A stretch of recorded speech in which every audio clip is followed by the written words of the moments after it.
নমস্কার বন্ধুরা, our family nest আমার নতুন চ্যানেলে তোমাদের সবাইকে স্বাগত। আজ আমি তোমাদের সাথে কাটোয়া ডাঁটার একটা রেসিপি শেয়ার করব। এখানে দেখো আমি কিছু কুমড়ো পটলকে ডুমো ডুমো করে কেটে নিয়েছি। তারপরে এখানে দেখো আমি কাটোয়ার ডাঁটাগুলো আর আলু একটু কেটে নিয়েছি। আর অল্প একটু কচি দেখে যে শাকগুলো আছে সেগুলো পাতাগুলো আমি কুচিয়ে নিয়েছি। এখানে দেখো আমি একটা মশলা রেডি করে নেব। কিছু ধনে, জিরে আর কালো সর্ষে, লঙ্কা আমি নিয়েছি একটা বাটিতে। এখানে আমি একটু জল দিয়ে মশলাটা একটু ভিজিয়ে রাখবো, একটু পরে মশলাটাকে আমি মিক্সিতে পেস্ট করে নেব। তো দেখো বন্ধুরা, প্রথমে আমি যেটা করব, আলু আর কাটোয়ার ডাঁটাগুলোকে ভালো করে ধুয়ে পরিষ্কার করে নিয়ে নুন দিয়ে একটু সামান্য ভাপিয়ে নেব। খুব বেশি ভাপানোর দরকার নেই, যাতে খুব বেশি ভাপালে কি হবে, এগুলো গলে যাবে। তো ডাঁটাগুলো যেহেতু শক্ত, তো ডাঁটাগুলোকে আমি একটু হালকা নুন জলে ভাপিয়ে নিয়েছি। দেখো অল্পই ভাপিয়ে নিয়েছি, খুব যে বেশি সেদ্ধ করব তা কিন্তু নয়। এখানে দেখো আমি মশলাটা রেডি করে নিয়েছি। তো প্রথমে আমি বড়িগুলো, কলাইয়ের ডালের বড়ি যেগুলো, সেগুলো আমি একটু কড়াইয়ে ভেজে তুলে নেব। তো এই রান্নাটা করতে আমি কিন্তু কোনো জল ব্যবহার করব না বন্ধুরা, গ্যাস কমিয়ে অল্প আঁচে আমি তৈরি করব। এখানে দেখো আমি কিছু ফোড়ন নিয়েছি, শুকনো লঙ্কা, তেজপাতা, পাঁচ ফোড়ন। কড়াইয়ে 4 চামচ তেল দিয়ে আমি ফোড়নগুলো দিয়ে দেব।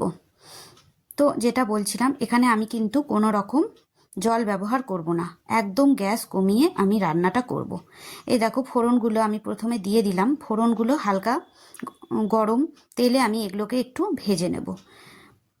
অল্প একটু গন্ধ যখন বেরোবে তখনই আস্তে আস্তে আমি সবজিগুলো দিতে থাকবো। দেখো ফোড়নটা আমার মোটামুটি হয়ে গেছে, তো আমি এখানে সবজিগুলো দিয়ে দিচ্ছি। কুমড়ো আর পটলটা প্রথমে আমি দেব। কুমড়ো পটল যেটা ছিল সেটা আমি প্রথমে এখানে দিয়ে দিলাম এবং একটু নাড়াচাড়া করে নেব। তো বন্ধুরা, এই সবজি যে কাটোয়ার ডাঁটা এখন গরমকালের দিনে খুবই অ্যাভেলেবেল, তোমরা বাজারে খুবই পেয়ে যে দেখতে পাবে। তো এই শাকের রেসিপিটা খেতে খুবই ভালো হয়, তোমরা করে একবার দেখতে পারো। তো দেখো বন্ধুরা, এখানে আমি যে ডাঁটা আর আলুটা রেখেছিলাম, তো ওইটা আমি এর মধ্যে দিয়ে দিলাম। সবগুলোকে আমি আস্তে আস্তে নাড়াচাড়া করে নেব। আস্তে আস্তে দেখো আমি নাড়াচাড়া করতে থাকছি। তো এই সময় এই সবজির রেসিপিটা খেতে খুবই ভালো লাগে। তো তোমরা একবার বাড়িতে ট্রাই করে দেখতে পারো এবং কেমন লাগলো আমাকে অবশ্যই জানিও। আমি এখানে 1 চামচ লবণ দেব।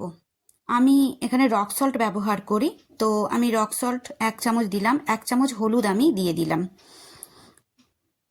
গ্যাসটা আমি কমিয়ে রাখবো এবং সবজিগুলো নাড়াচাড়া করে আমি একটা ঢাকা চাপা দিয়ে রাখবো। কিছুক্ষণ এইভাবে নাড়াচাড়া করার পর আমি একটা থালা দিয়ে সবজিটা ঢাকা দিয়ে রাখবো। গ্যাসটা কিন্তু সবসময় কমানো থাকবে, গ্যাস কখনোই তোমরা উস্কাবে না, গ্যাসের আঁচ সবসময় কমিয়ে রাখবে এবং কুমড়ো থেকে জল ছাড়াতে সবজিগুলো অনেকটা সেদ্ধ হয়ে যাবে। এই দেখো আমি কিছুক্ষণ পর ঢাকাটা খুলে সবজিগুলো কিছুক্ষণ নেড়ে দিয়েছি, সবজিগুলো অনেকটাই সেদ্ধ হয়ে আসছে, কুমড়ো থেকে জল ছাড়বে। এবার আমি এই যে শাকটা ছিল ওই শাকটাকে হালকা নুন জলে একটু ভাপিয়ে নিয়ে আমি দিয়ে দিলাম। আমি সবসময় শাক একটু ভাপিয়েই রান্না করি, কারণ শাকের মধ্যে অনেক রকম সার দেয়া থাকে। তো শাক আমি সবসময় যখনই রান্না করি না কেন হালকা নুন জলে ভাপিয়ে তবেই রান্না করি। তো শাকটা আমি ভাপিয়ে আগেই রেখেছিলাম। এবার দেখো এই মশলা যেটা আমি করেছিলাম, এবার এটা আমি সবজির মধ্যে দিয়ে দিচ্ছি। এবার আমি যেটা করব, বাটি ধুয়ে যে জলটা, মশলার জলটা, ওইটা আমি দিলাম। দেখো বন্ধুরা, এইটুকু জলই কিন্তু আমি ব্যবহার করছি, এর মধ্যে আমি আর কোনো রকম জল ব্যবহার করব না। এইটুকু জল, শুধুমাত্র মশলা ধোয়া, বাটি ধোয়া যে জলটা আমি দিলাম, ওইটুকু জলই আমি সবজির মধ্যে দেব এবং সমস্ত সবজিগুলো এতেই সেদ্ধ হয়ে যাবে। এরপর আমি দেখো সবজির মধ্যে এবার বড়িটা দিয়ে দিলাম। বড়িটা যেহেতু সেদ্ধ হবে তাই আমি বড়িটা এখন দিচ্ছি। শেষকালে আমি বড়িটা দেবো না, বড়িটাকে আমি সেদ্ধ করব। এবার আমি 1 চামচ আর একবার নুন দেবো। প্রথমে 1 চামচ দিয়েছিলাম, এখন আমি আর 1 চামচ নুন দিলাম, এর বেশি আমি দেবো না। এখন 1 চামচ চিনি দিলাম। এবার আমি ঢাকা দিয়ে দেব, চাপা দিয়ে দেব চাপা দিয়ে কিছুক্ষণ পরে ফিরে আসবো এবং দেখবে রান্নাটা একদম রেডি হয়ে গেছে। তোমাদের যদি আমার এই রেসিপিটি ভালো লেগে থাকে বন্ধুদের সাথে শেয়ার করো এবং আমার পাশে থেকো। আর আমার চ্যানেলটা যদি নতুন বন্ধু হয়ে থাকো সাবস্ক্রাইব করে দিও। তো দেখো বন্ধুরা, আমি চাপা দিয়ে দিচ্ছি। রান্নাটা হতে একটু সময় লাগে। দেখো, ঢাকা দিয়ে রান্না করলে এবং গ্যাস কমিয়ে রান্না করলে খাবারের মানগত ভালো থাকে এবং খাবারের টেস্টও খুব ভালো হয়।